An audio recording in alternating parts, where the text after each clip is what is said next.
Ok. Bueno, buenos días. En estos tiempos tormentosos voy a saludar como se saluda habitualmente. ¿Me escuchan? Porque uno dice buen día y después dice me escucha o al revés, ¿no?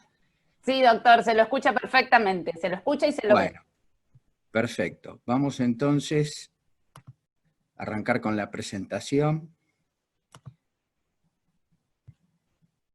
Muy bien. Bueno, no hay duda, no tengo mucho que explicar a qué se refiere con esto de las épocas tormentosas a las que estamos atravesando. Y un poco mi idea es plantear algunas cuestiones en relación bueno, este tiempo que estamos pasando y esto de trauma y que compartimos con nuestros pacientes. La particularidad de esta situación esta vez es, no vienen los pacientes a contarnos algo que les pasó, sino que está pasando algo que todos compartimos como ciudadanos, ¿no? Esta diapositiva un poco es la expresión de la tormenta de citoquinas y lo más temido de todo este proceso de esta pandemia y de este riesgo mortal con esta tormenta de citoquinas y lo que ocurre en el alveolo, y esto no nos vamos a meter con esto, esto se ocupan los infectólogos, pero esta es la famosa tormenta de citoquinas y la que es tan temida.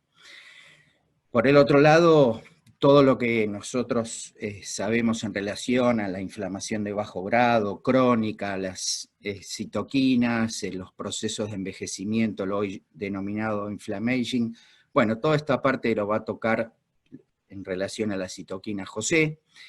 Y yo me quiero abocar un poco a algo que quiero poner el acento. Un poco este slide grafica el desarrollo y el impacto de esta pandemia del COVID. Nosotros estamos en esta primera ola, ¿sí? En donde estamos en plena evolución de la morbilidad y la mortalidad por los casos por COVID. Los epidemiólogos están hablando de una segunda ola en el que va a haber un impacto por la restricción de recursos sobre otras áreas de salud, por cuestiones que no se están atendiendo por darle prioridad al COVID. Hablan de una tercera ola, donde vendrían las consecuencias de las enfermedades crónicas no atendidas o no atendidas adecuadamente por los propios pacientes en este periodo.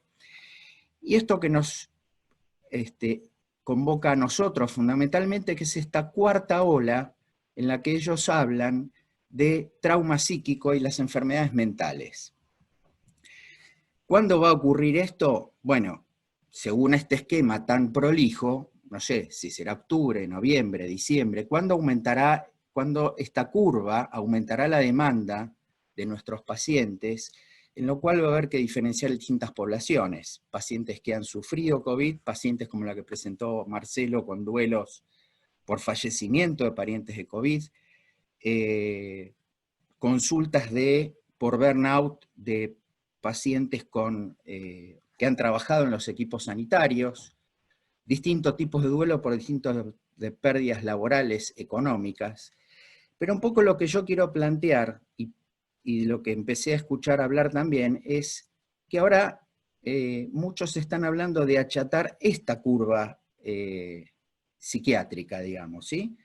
De esta curva que nosotros estamos en este periodo, en este momento, y que supuestamente van a ir aumentando los casos y las consultas.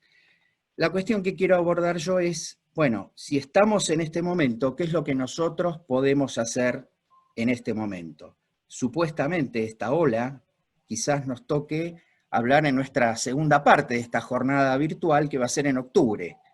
Hoy nosotros estamos en este periodo y sobre esto quiero hacer hincapié.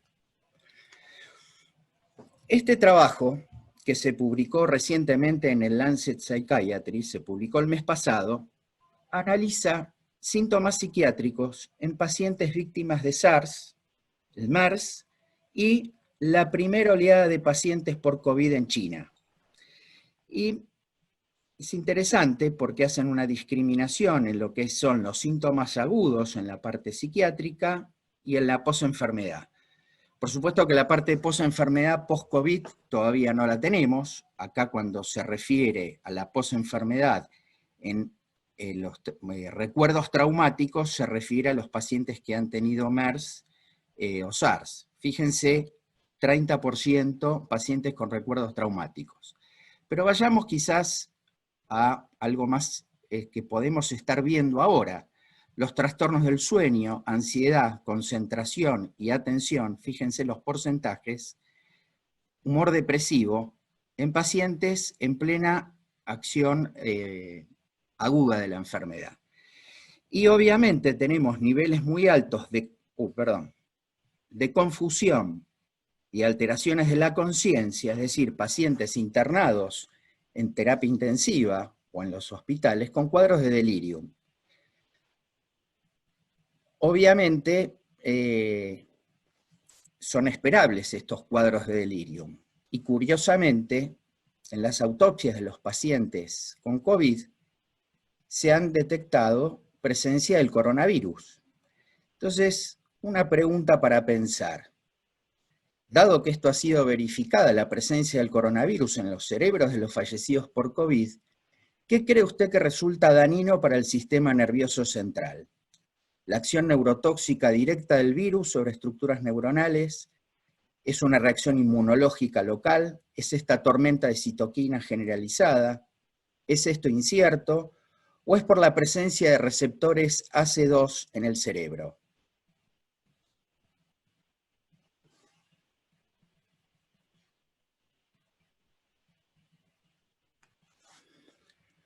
Bueno, interesantes respuestas.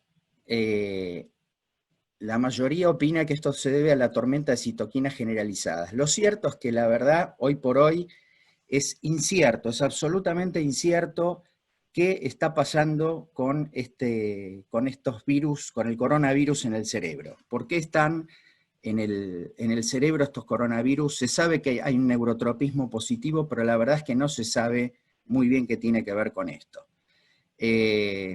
La presencia de los receptores AC2 no son importantes en el cerebro, son importantes en pulmón, corazón, riñón y testículo.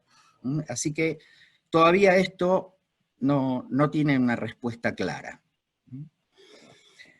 Ahora, en mayo se publicó este artículo en el Psychiatric Times que dice la luna de miel por el COVID-19 ha terminado.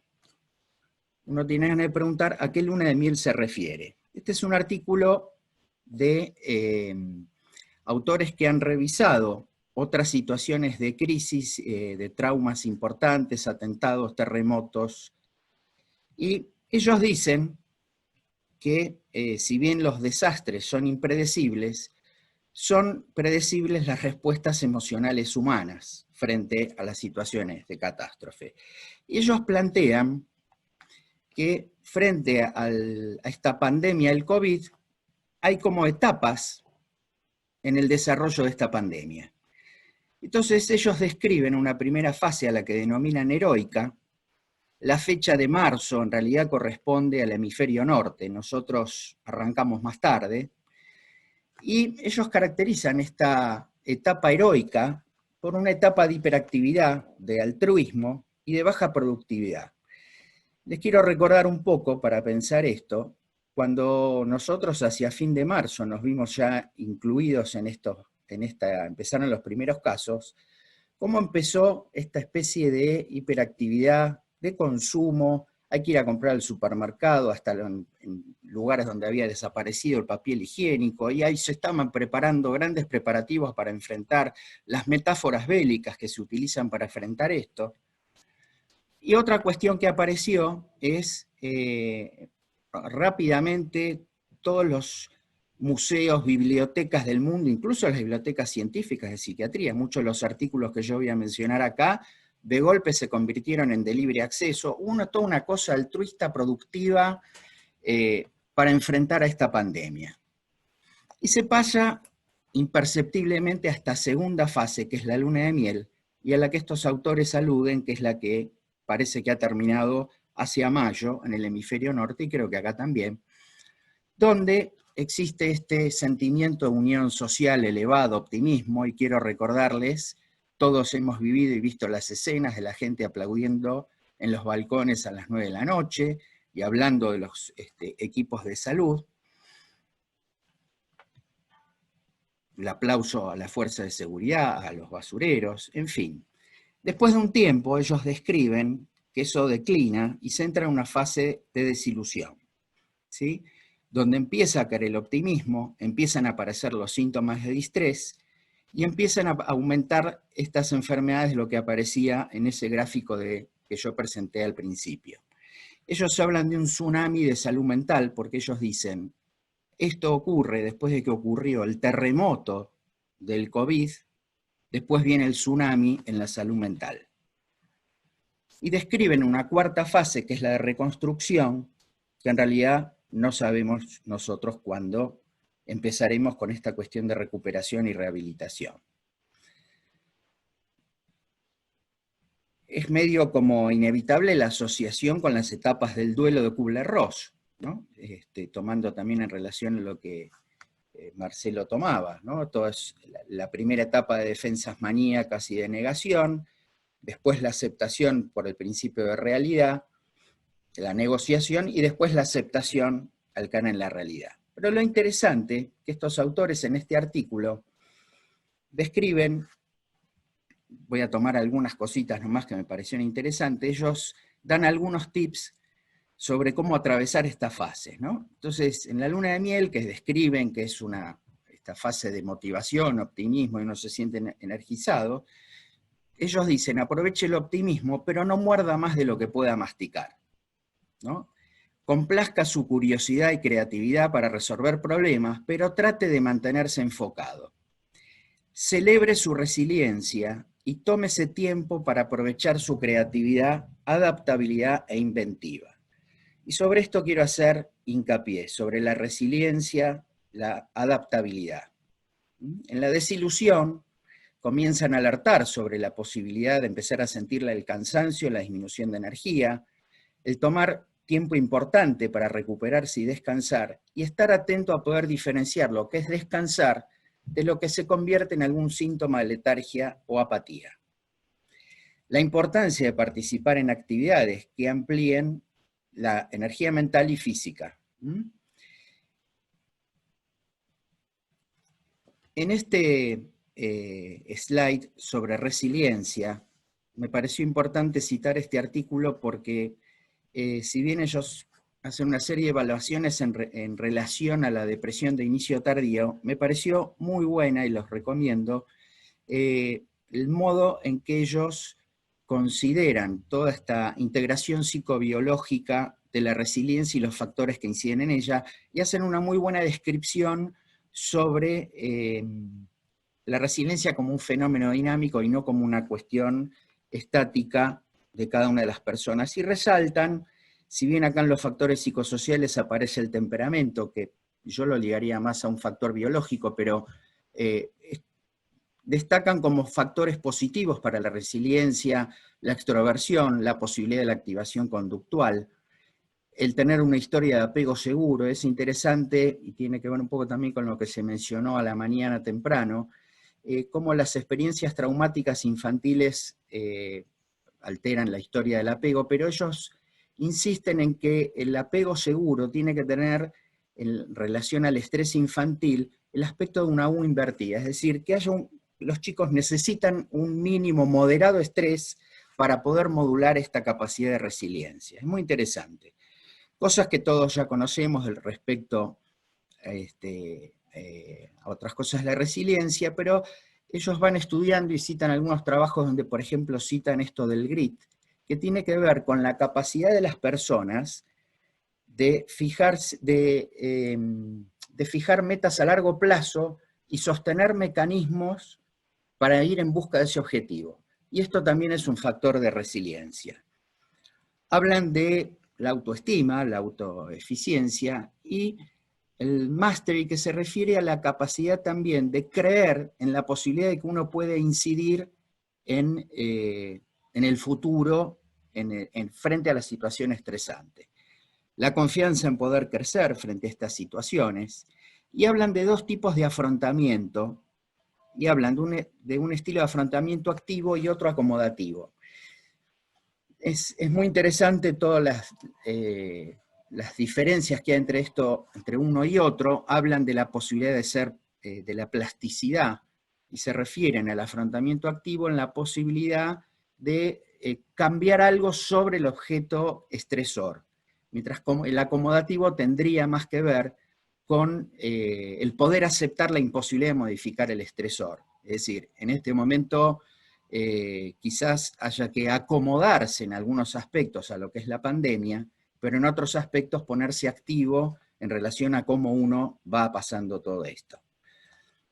Finalmente, hay todo un correlato neurobiológico en esta posibilidad de la resiliencia que hay que tener en cuenta en este momento, tanto para los pacientes como para uno mismo, ¿no? En relación a cuestiones genéticas, a cuestiones neurofisiológicas como puede ser la mayor metilación del BDNF, el neuropéptido I, la eficiencia del sistema de la monoaminoxidasa, en fin, cosas que ya conocemos. Importante, en estos últimos días se publicó este trabajo este mes, y salió una alerta de la APA, donde en un metaestudio se demostraba que ciertas intervenciones psicosociales, y en esto sobre la resiliencia, realmente tenían cambios positivos sobre la inmunidad. Y que esto era hoy ya documentable estudiando interleuquina 10, inmunoglobulinas, la disminución de citoquinas inflamatorias mediante distinto tipo de intervenciones, sea vía psicoterapias combinadas. Esto es lo que les daba mejor resultado. Algunos de los estudios incluían el uso de fármacos, la mayoría no. Y un pequeño ejercicio, digamos, coronavirus y esquizofrenia. Fíjense, este es un trabajo que se publicó donde estudian la inmunoreactividad para el coronavirus en 106 pacientes con síntomas psicóticos de reciente comienzo. Y lo interesante que esto se encontró, que estos pacientes tenían mayor inmunoactividad, estos pacientes con síntomas psicóticos, específicamente para el coronavirus. Vamos a hacer un ejercicio, ¿no? Yo les pregunto a ustedes. Esto se publicó en la Esquizofrenia Bulletin, una revista importante de esquizofrenia. ¿Qué creen ustedes? ¿Esto es un artículo que se publicó en 1996, en el 2011, el 2019, o ahora en el 2020, esto que tuvimos libre acceso a bibliotecas en esta fase de luna de miel de la pandemia? ¿Cuándo creerían ustedes que fue publicado este trabajo?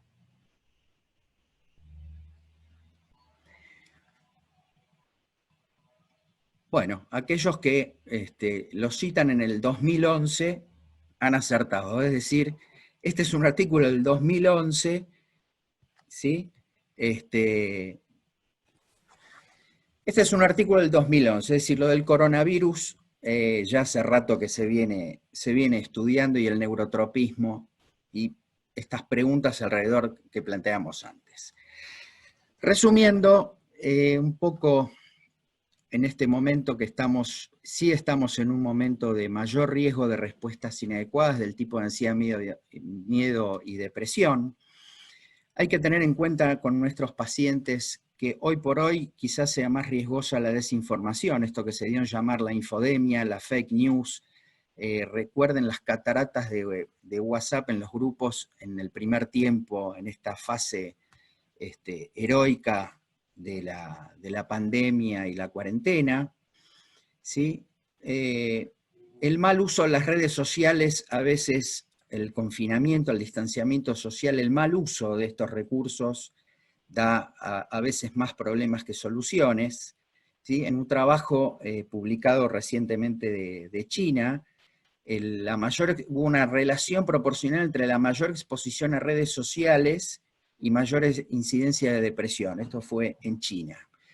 Por lo tanto, habría que pensar y ayudar a los pacientes a mejorar esta conectividad para facilitar la conexión social, familiar, afectiva, que esto permite facilitar y potenciar la resiliencia, asegurar la continuidad de los tratamientos para que no se agrave esta curva de la que hablamos al principio. Creo que hay que participar activamente en la orientación, en el uso de redes a los pacientes, y bueno, y a más largo plazo veremos qué es lo que ocurre con lo que hablábamos de los trabajadores de la salud, los duelos y esta exposición social al trauma. Un comentario final sobre esto que se da en llamar la nueva normalidad. A mí me hace pensar esto y preguntarme si existía una vieja normalidad. La verdad es que yo creo que no, más bien creo que una vieja normalidad viene engendrando esta nueva anormalidad, donde el calentamiento global, los desastres ambientales, las grandes inequidades sociales, las guerras comerciales, etcétera, nos están metiendo en algún lío. De todos modos, pienso, como se decía hace mucho tiempo, siempre que llovió paró, así que aquí les agradezco su atención y seguimos charlando más tarde.